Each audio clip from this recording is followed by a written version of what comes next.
eyes of the people who are actually paying the bills. I think for years and years, we've simply looked at a budget in terms of the folks who are on the back end of the programs, the recipients of the taxpayer money, and we haven't spent nearly enough time focusing our attention on the people who pay the taxes.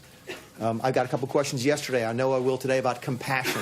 Compassion needs to be on both sides of that equation. Yes, you have to have compassion for folks who are receiving the federal funds, but also you have to have compassion for the folks who are paying it.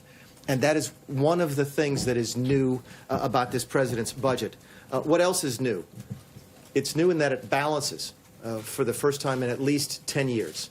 The last time we looked, we couldn't find a President Obama budget that balanced ever. I think he tried a couple times to convince us that primary balance, which was balance without regard for interest payments on the debt, was balanced. We reject that. We get to an actual balance on this budget within the 10-year window. It begins to reduce the size of the debt relative to the size of the economy in year one.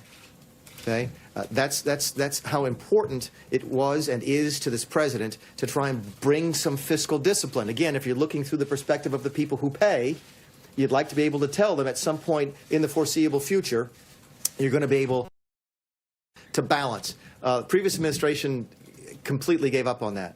As I've said before to the previous administration, if you borrow money, if I take money from you, and I have no intention of ever giving it back, that is not debt.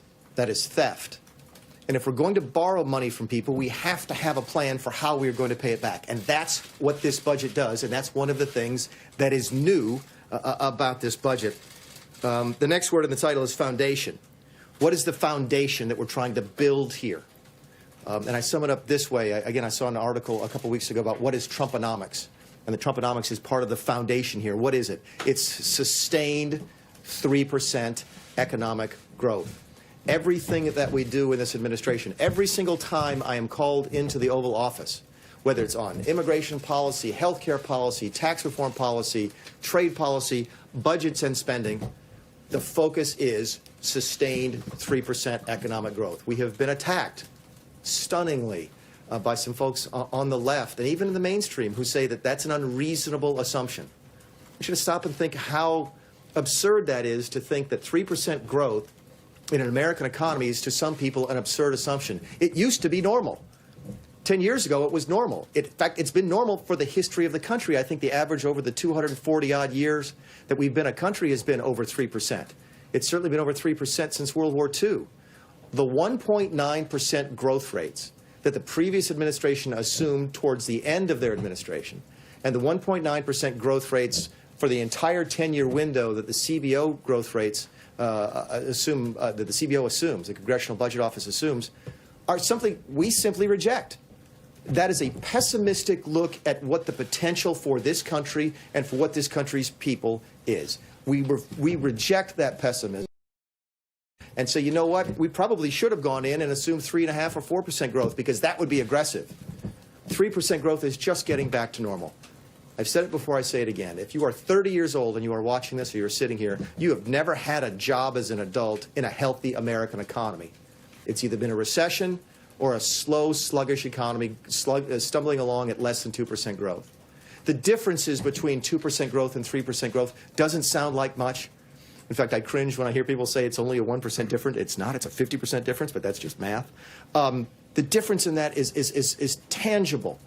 At 3% economic growth in a healthy American economy, if you don't like your job, you can quit because you know you can go get another job. If you get laid off, you know you can go off and start your own business. These are the opportunities that people have forgotten about. And these are the things, the optimism in the country, the dynamism in the country that the president is so eager to push back and to bring back to the country. It's what drives every one of our policies, especially when it comes to anything dealing with jobs and the economy. We will bring back 3% economic growth to this country, and those numbers are assumed in this budget. By the way, if you don't, the budget will never balance. If you assume 1.9% growth, my guess is you'll never see a balanced budget again.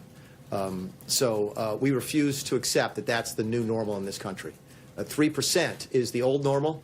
3% will be the new normal again under the Trump administration, and that is part and parcel, one of the foundations of this budget.